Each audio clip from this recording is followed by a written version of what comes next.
Hello guys, আসসালামু আলাইকুম। Motorcycle mini blog channel থেকে আপনাদেরকে স্বাগতম। আজকে আমরা আসছি জামতলা স্টেশনে। চারপাশে ভিড় করছে শত শত মানুষ। তাদের সাথে আমিও ক্যামেরায় বন্দী হলাম। কেউ দাঁড়িয়ে আছে লাইনের উপরে, কেউ বা পাশ দিয়ে হাঁটছে। কিন্তু ঠিক সেই মুহূর্ত দূর থেকে শোনা গেল ভয়ঙ্কর হুইসেলের শব্দ।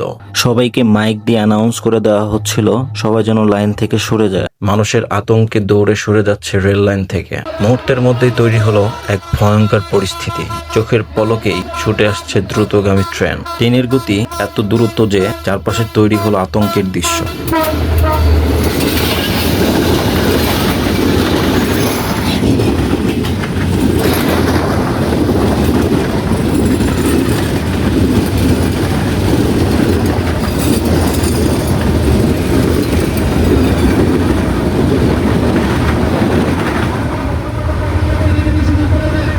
ট্রেন চলে যাওয়ার পর স্টেশনের কোলাহল যেন মুহূর্তেই বদলে গেল। প্রকৃতির সৌন্দর্য কতটা মায়াবী হতে পারে। ব্লগ ভিডিও করতে করতে অনেক দিন পর মামার সাথে দেখা হয়ে গেল। মামার সাথে কিছুক্ষণ গল্প করার পর মামাকে বললাম, মামা চলো সামনের দিক আগাই। দুই মামা ভাগ্নের সামনের দিকে হাঁটতে হাঁটতে আসতে থাকলাম। দেখতে দেখতে ভিডিওর শেষ প্রান্তে চলে আসছি। আমার ভিডিও যদি আপনাদের ভালো লেগে থাকে তাহলে লাইক, কমেন্ট, সাবস্ক্রাইব করতে ভুলবেন না এবং সাথে থাকা বেল আইকনটি চালু করে দিবেন। তো বন্ধুরা, এটাই ছিল আজকের ব্লগ। পরের বার আবারও নতুন জায়গার ভিডিও নিয়ে হাজির হব আপনাদের সামনে। সেই পর্যন্ত ভালো থাকবেন, সুস্থ থাকবেন। আল্লাহ হাফেজ।